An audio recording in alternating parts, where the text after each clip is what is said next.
안녕하세요, 일렉트로캠입니다.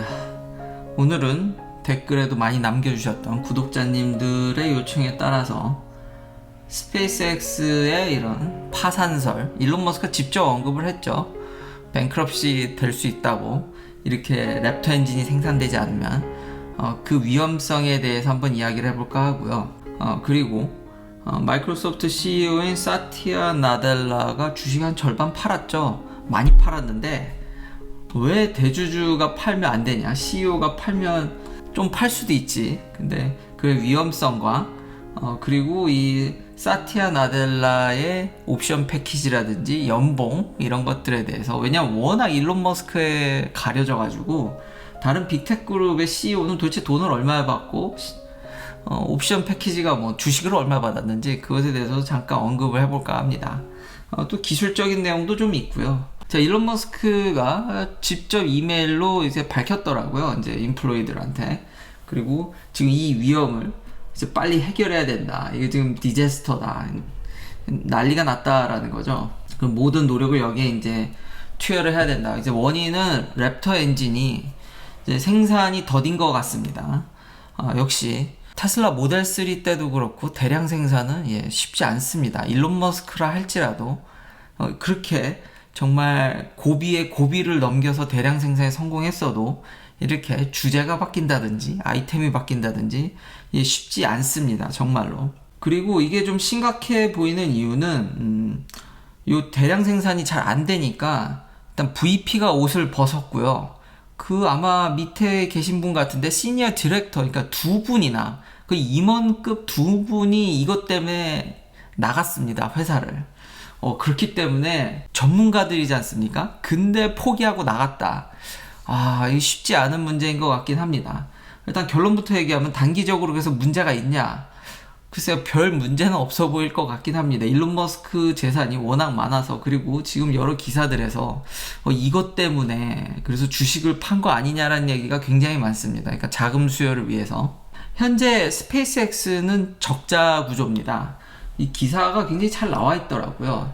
여러 이제 CNBC라든지 여러 소스들을 다 종합해서 잘 설명을 해줬는데, 일단 스타링크만 보더라도 이런 식으로 위성을 쏘면, 그래서 이제 위성도 많이 업그레이드가 됐죠. 인공위성도 셀룰라이트 뭐 V1, V1.5, 이제 V2도 나왔는데 많이 개량을 하고, 그리고 일단 많이 이 저궤도 위성을 많이 뿌려야 됩니다. 안 그러면은 지금 한 커스터머당, 그러니까 고객당 $1,000 정도 손해나게 생겼다라는 거죠. 이런 속도로. 팔콘 9도 굉장히 효율적으로 잘 하지만 빨리 이 스타쉽이 떠야 됩니다. 스타쉽의 페이로드는 그때 제가 지난번에 트윗으로도 얘기했듯이 1000배가 넘습니다. 기존에 지금 계획했던 거에. 그러니까 한 방에 진짜 위성을 올려서 그냥 수천 개를 그냥 뿌려버릴 수 있죠. 이게 왜 중요하냐면 현재 목표가 1차 목표가 12,000개고 지금 3단계까지 허가를 맡아놨는데, 지금 전 지구를 커버하려면은 이거보다 더 많이 필요합니다. 어느 세월에 지금같이 뿌려서 지금 1600개 가까이 뿌렸나 그럴 겁니다. 이런 식으로 해가지고는 그 목표를 달성하는데 시간이 굉장히 오래 걸리고 위성도 수명이 있죠. 그러니까 이걸 빨리 더 규모의 경제를 가져가서 전 지구를 묶어서 이래서 수익이 나려면 어느 정도 규모가 달성해야 되는데, 현재 이런 상황이면은 지금 가입자 받은 그 예약자들이나 이런 걸 대충 추산해 보면은 $1,000씩 이제 손해나게 생겼다라는 거죠. 자, 그러면 왜 이렇게 대량 생산이 어렵냐? 참 이게 어떻게 참 이렇게 쉽게 얘기하기가 참 어렵습니다. 그렇죠? 하나 만들어 보면 그걸 카피해서 2개로 만들고 또 카피해서 여러 개를 만들면 되는데 그게 뭐가 그리 어렵냐? 일단 비유를 하자면 약간 뭐 그리스 철학자의 말을 좀 빌리도록 하겠습니다. 그러니까 3이라는 어떤 이런 X축 수직선상에 3이라는 포인트가 있고, 여러분이 거기다 볼펜이든 연필이든 거기다 그걸 탁 찍으면은 그게 3일까요? 2.9일까요? 3.1일까요? 아니면 2.99999 뭐 오차가 있겠죠. 엄연히 뭘 찍는데. 그리고 3이라는 게 절대적인 숫자인지 아니면 좀 비껴서 찍혀 있는지, 우리가 보기에 다 똑같은 거일지라도 원자단이나 이렇게 더 내려가 보면은 다 똑같기가 어렵습니다. 어떤 범위 안에 들어오는 거지. 근데 이런 것들을 최대한 균일하게 대량으로 만드는 거는 무지무지 어렵습니다. 자, 이런 스페이스X가 쓰는 엔진, 지금 랩터 엔진 같은 경우도 보면은 화구는 3200도입니다. 지금 밖에 라인은 쿨링이 잘 이루어져야 됩니다. 이런 로켓 엔진에 대해 가장 그런 크리티컬 포인트는 쿨링입니다. 쿨링이 정말 치명적입니다. 안 그러면 그냥 폭탄이나 다를 바 없죠. 그냥 다 타버려서 없어지는 거니까. 그냥 지속적으로 연료를 공급하면서 그 화구는 높은 온도를 유지해서 스러스트를 유지해서 이제 밀어내는 힘으로 나가지만 그 외적인 부분들은 이것들을 컨트롤할 수 있어야 되기 때문에 이제 쿨다운을 해야 되는데, 그럼 차가움과 저 뜨거운 3000도가 넘는 온도가 공존하게 됩니다. 이러면 열팽창 개수라고 그러죠. 그래서 실제로 그런 로켓이나라든지 우주선 사고가 과거에 치명적인 그런 일이 벌어지면 안 되지만 치명적인 그런 사고가 있었죠. 최대한 이것들을 균일하게 맞춰놓지 않으면은 조금만 비틀려져도 올라가다 그냥 폭발해 버립니다. 그러다 보니까 이거를 대량 생산을 하면서 그러면 그게 다 균일하게 해야 되니까 체크업도 해야 되고 이러니 프로세스가 늦어질 수밖에 없는데 지금 최대한 빨리 만들어야 되죠. 일론 머스크의 그 뿌려진 이메일을 보면은 뭐 이렇게 하다가 뭐 어쨌든 내년에 2주에 한 번씩 지금 스타쉽을 올려야 된다는데, 지금까지 어떤 우주 항공회사도 이렇게 빨리빨리 턴오버를 한 회사가 제가 알기로는 없습니다. 이렇게 대량적으로요. 그러니까 독특한 경영 방식과 지금 목표가 재활용 로켓을 쓰는 회사답게 너무 진짜 이 회전율이 너무너무 여태까지 빠른데요. 전에도 얘기했듯이 이게 쉬운 일이 아닙니다.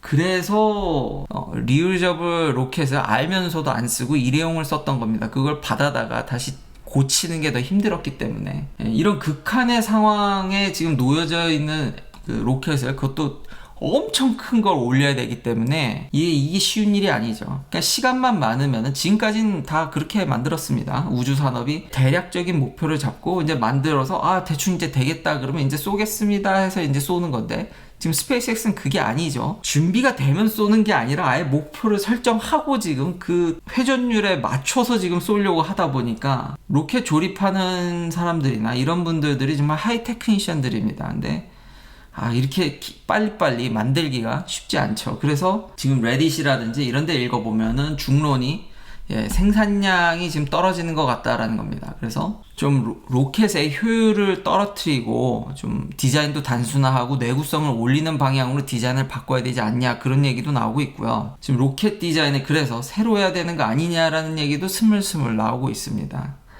그것뿐만 아니라 이 타일도 문제입니다. 지금 일론 머스크가 엔진만 언급해서 그런데 좀 찾아보니까 지금 스타쉽의 벽면에 이렇게 타일들이 있는데, 당연히 리엔트리, 우주 나갔다 들어오면 엄청난 마찰이 일어나고 온도도 확 올라갑니다. 그걸 이제 견뎌줘야 되는데 역시 열팽창이 문제인 거죠.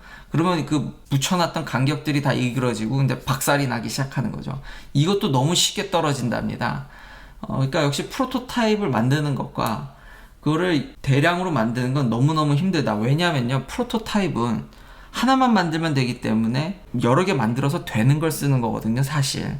근데 대량 생산은 수율을 올려야 됩니다. 그러니까 여러 개 만들어서 되는 걸 쓰는 게 아니라 그 여러 개 만든 게 다 돼야 되니까 너무너무 힘든 거죠. 특히 우주 항공 산업에 있어서는 이 정도로 대량 생산을 추진하는 회사가 있을 정도인가. 그러니까 최초의 길을 가고 있기 때문에 참 역시 쉽지 않다. 그러니까 이런 문제들, 그러니까 열팽창이 가장 큰 문제라고 지금 보여지는 거죠. 그래서 일론 머스크는 주말도 반납하고 생산 라인에서 아마 밤을 지새울 것 같긴 합니다. 이래서 기사 타이틀도 요 파인 프린트가 참 재밌는데, 이래서 주말이나 홀리데이에 이메일을 체크하면 안 되는 이유라고 또 써 있더라고요. 저 CEO가 저렇게 밤새도록 공장에서, 실제 테슬라 공장에서도 그랬죠. 자고. 그런데 지금 밑에 분들은 압박이 장난이 아니겠죠. 그러니까 VP도 옷을 벗고 시니어 디렉터도 옷을 벗는, 그러니까 상황은 그다지 좋진 않다. 그렇지만 뭐 워낙에 재산이 많고 단기적으로는 아직까지 가용할 만한 리소스들이 있기 때문에 크게 걱정은 안 되지만 장기적으로 가면은 쉬워 보이지 않는다. 그래서 제프 베조스가 이거 가지고, 그러니까 너무 싼 가격에 나사의 컨트랙을 땄다고 그랬는데, 이래서 양쪽 말을 다 들어보면은 길게 보면 어느 정도는 다 맞는 건 아니고요. 그래도 어느 정도는 이래서 참고할 만하다라는 거죠. 이런 이유를 제프 베조스는 어느 정도는 알고 있지 않았을까.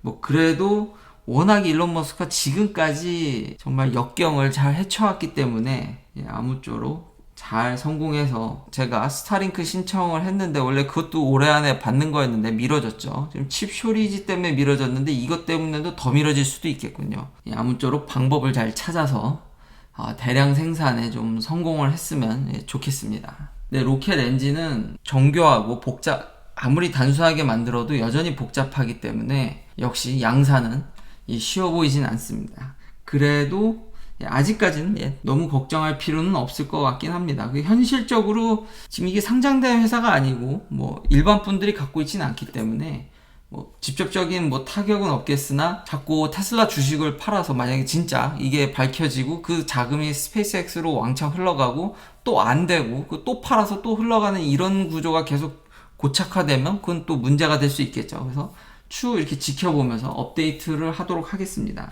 자, 그 다음은 마이크로소프트 CEO 사티아 나델라가 $285 밀리언치의 마이크로소프트 스톡을 팔았습니다. 대주주가 팔면요 얼마 안 가서 바로 공시를 하게 돼 있죠. 그러니까 다 이제 일반 분들한테 다 공표를 하게 돼 있는 거죠.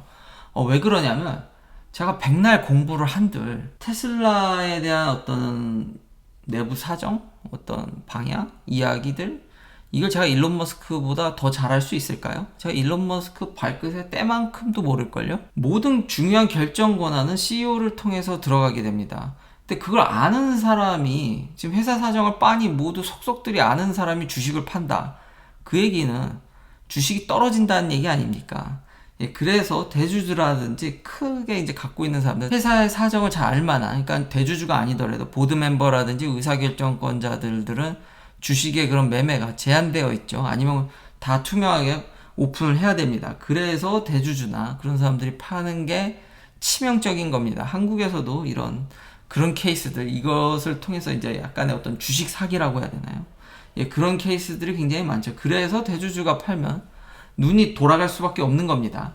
근데 마이크로소프트 CEO가 자기가 가진 주식의 절반을 처분했습니다. 그럼 마이크로소프트가 앞으로 위험한 거 아닌가 그런 생각을 뻔히 할 수 있겠죠. 이제는 더 이상 못 가는 게 아닌가, 성장이 더뎌지는 거 아닌가 그런 생각을 할 수 있겠죠. 왜냐하면 최종 결정권자가 주식을 판다는 거는 그 다음에 안 오른다는 얘기니까요. 근데 결론부터 얘기를 하면은 사람들이 이것만 반판 얘기만 하고 일론 머스크에 비해서 많이 팔았다 이 얘기만 하고 왜 팔았는지를 잘 얘기를 안 하더라고요. 판 이유는 세금입니다. 세금인데 물론 또 지금의 고점일 수도 있는 겁니다. 이건 파신 분이 나델라 머리만 알겠죠. 그렇지만 이제 의심스러운 건 세금인데 일단 이분 연봉이 $2.5 밀리언 뭐 하나로 치면 거의 30억이네요. 연봉. 근데 이건 연봉만이고요. 그 외에 컴펜세이션, 이제 패키지, 뭐 주식 옵션, 뭐 여러 가지 스탁 어워드 하면은 50 밀리언 달러입니다. 이렇듯 CEO들 연봉은 뭐 물론 수십억도 적은 돈은 아니지만 역시 이 무시무시한 스탁 옵션들 50 밀리언이면은 그냥 장난이 아닌데 워낙 우리가 일론 머스크 규모에 이제 압도되다 보니까 이런 분들은 이제 안 보이는 거죠. 그렇지만 적지 않은 돈이다. 그리고 그동안 2 fiscal year 동안 또 하신 양이 받은 양이 40 밀리언 달러입니다. 그리고 회사 사정에 정말 정통한 사람이 팔아버리면 그래서 큰일입니다. 판 이유가 어느 정도는 보이죠. 이 지금 마이크로소프트가 워싱턴주에 있는데 롱텀 캐피털 게인 텍스가 신설됐답니다. 원래 없었는데요. 새로 생겼답니다. 7%. 근데 일반 분들은 해당 사항이 없고요. 좀 돈이 많으신 분만. 왜냐하면은 3억? 그러니까 $250 이상 이제 캐피털 게인이 생기면 이제 7%의 세금을 주에다 내야 되기 때문에요. 시작은 내년 1월부터랍니다. 그래서 이것 때문에 판 게 아니냐. 워낙에 지금 파신 양이 무지막지하죠. 그러니까 이참에 이제 세금도 있고 뭐 테이퍼링 이슈도 있으니까 세금도 내야 되니까 좀 덜어야겠다라고 생각한 것 같긴 합니다. 그러니까 마이크로소프트도 비전이 뭐 위태위태하거나 그런 치명적인 거는 그게 크다고 보기는 좀 어려울 것 같습니다. 근데 전혀 없다고도 그러니까 의심을 하게 되는 거지. 이래서 빤히 지금 세금이라든지 다른 이슈가 더 센 건 알겠지만 모든 결정권자가 이 모든 정보를 다 아는 사람이 파니까 그래서 이렇게 별거 아닐지언정 눈이 돌아간다라는 겁니다. 여튼 세금은 무섭습니다. 긴 영상 시청해 주셔서 감사합니다. 내일도 테슬라 관련 이야기들로 찾아뵙겠습니다.